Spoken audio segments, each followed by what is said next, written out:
I am the Guyver. Recently, we discussed a movie that I thought no one cared about. Turns out you guys really do care about it, which allows me to talk about its sequel. Because after the failure of the first Guyver, director Steve Wang wanted to right that wrong.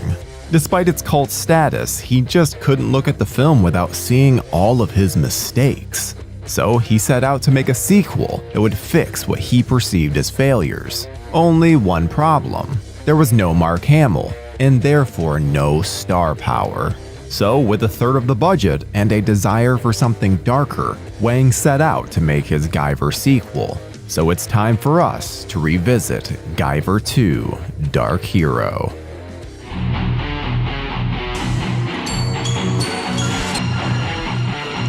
Nice hearing from you, Carlos.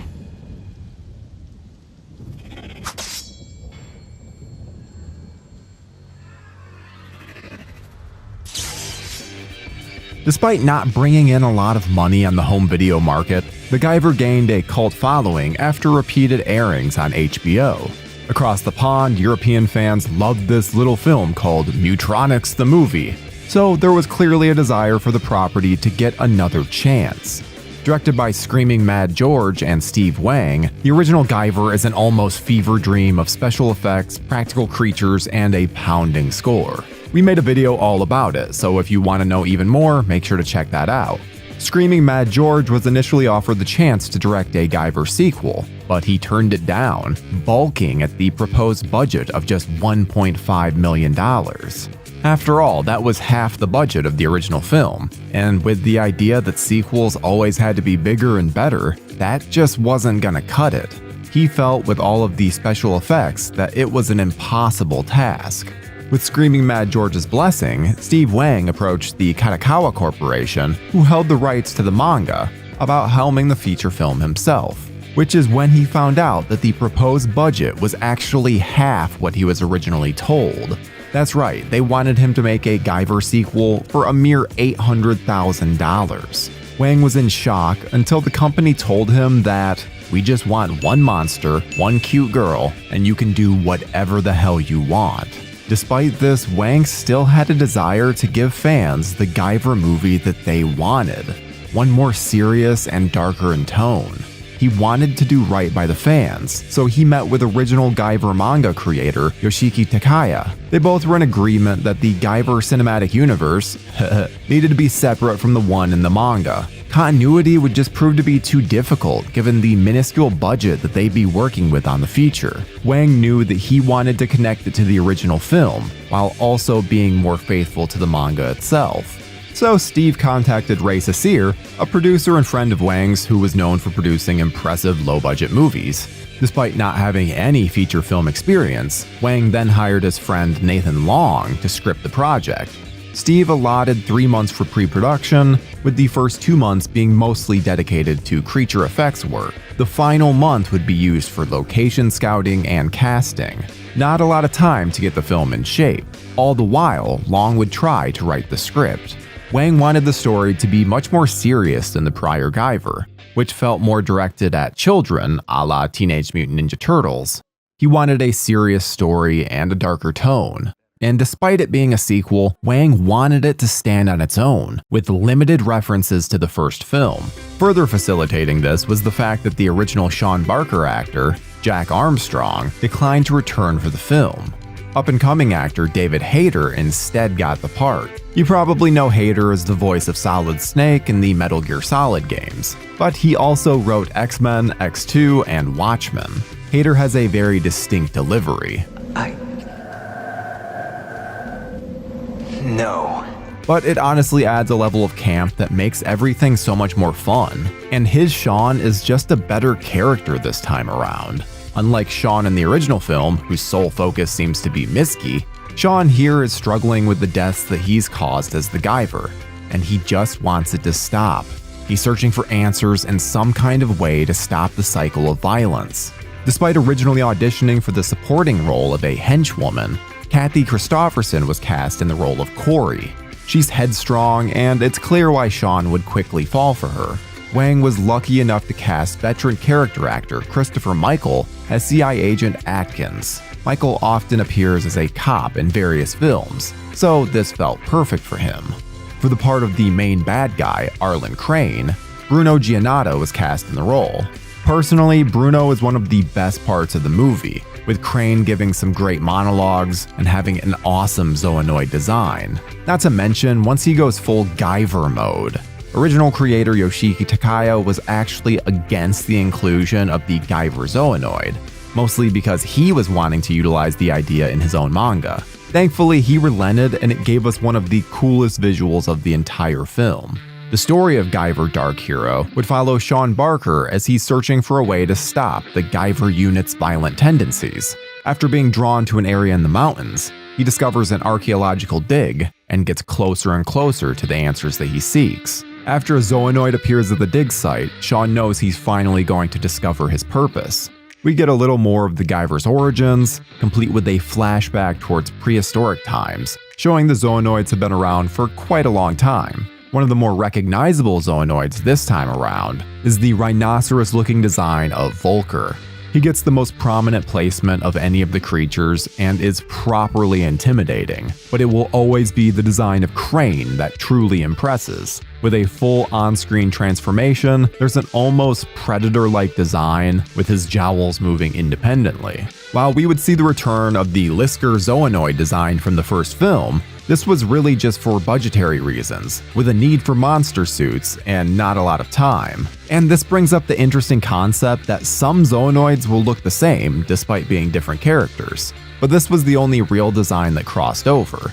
Even the Guyver design would change slightly for this film. With a decidedly more blue hue, the armor design is a bit bulkier here. Unlike some of the creature suits, which had some crossover, the Guyver suit was designed from scratch, though they were able to use some of the actual armor pieces from the old suit. Wang wanted the design to more closely resemble the manga and anime, which features more broad shoulders. While the metal nature of the original design is lost a bit, the rubber look still works given this line of dialogue. Feels like leather. That don't sound like leather to me. Before we continue with our video, here's a reminder to click the store tab on any of our JoBlo channels and browse our collection of the latest and freshest designs in our merch store. Go get you some. Despite the smaller budget, Dark Hero really takes advantage of its creatures and sets, being much more efficient with their time and budgeting, which allowed them to really stretch a dollar. You can really see this in the spaceship design, which nowadays would suck up that entire budget or be relegated to green screen. One element that really helped was that most of the team had already worked on the first film, so they'd already had experience designing these exact suits and creatures. One unexpected area where the budget came into play was with air conditioning. Filming took place in the San Fernando Valley in the summer, and it got very hot. And their ship set, filled with lights, was even hotter. Having been made entirely of plaster, foam, and chicken wire, the set was designed to be completely 360 degrees when closed off, which also meant the heat was trapped. They were unable to run the AC to cool down the set due to cost, so the inhabitants were forced to bear with it. So if you're wondering why everyone is especially sweaty in these scenes, that's why. But despite the low budget, the Dark Hero crew knew how to have a good time. The cave and spaceship set would often be host to the cast and crew after parties. Can you imagine getting blitzed in this place? There were even nights where people would sleep on the set, wanting to avoid the drive home. It should be noted that this was able to happen because the set was non-union, which meant there were no distinct rules for how long anyone could work. While this resulted in some fun stuff, like the crew encampment being lovingly called Camp Guyver, the set of Dark Hero ended up being a place where true love blooms, with star David Hayter meeting his future wife. And no, it's not Corey, it's actually Marissa Cody, one of the other archaeologists. They would be one of many couples formed from the filming of Dark Hero, proving this film's impact was more than just of the cult variety. One man I have to mention is Wyatt Weed, who was really a jack of all trades on the production, having worked on the first film, who is a massive asset on the sequel. Working as an associate producer, second unit director, and miniature maker, Weed was vital to getting the film across the finish line, and he was rewarded for his efforts by getting killed at the very beginning of the movie. See, like many low-budget films, crew members had to take on roles in front of the camera as well, so Wang selected Weed to be the security guard with the grisly demise in the film's opening. It's quite memorable.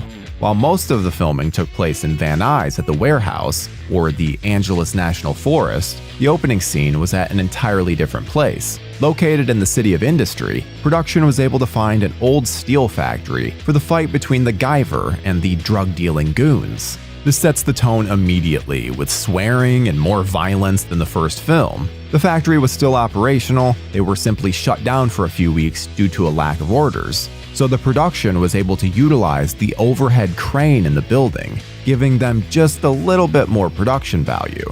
While original Guyver composer Matt Morse provided an absolute banger score, he opted not to return for the sequel. So instead, Wang contacted his longtime friend and collaborator, Les Claypool. Now, you may recognize that name as the basis for the band Primus, but if you don't, maybe you'll recognize this piece that he created. I'm going down to South Park, gonna have myself a time. Dark Hero's climactic fight scene between Guyver and Crane was originally going to go without music, with the sound effects carrying the energy of the scene. But this didn't work, and Claypool had to quickly throw something together. Propped up by caffeinated beverages, Claypool says there are plenty of missed notes, and the tempo is a little faster than intended, but ultimately it works. Guyver Dark Hero would have its first screening at the Los Angeles Comic-Con in March of 1994, but with issues in the mix, only the first half of the film was played, while the filmmakers desperately tried to finish the audio for the second half. Nearly 3 hours later, fans who stuck around were treated to the second half of the film, which they loved. The movie would get its official release in Japan on April 20th, 1994.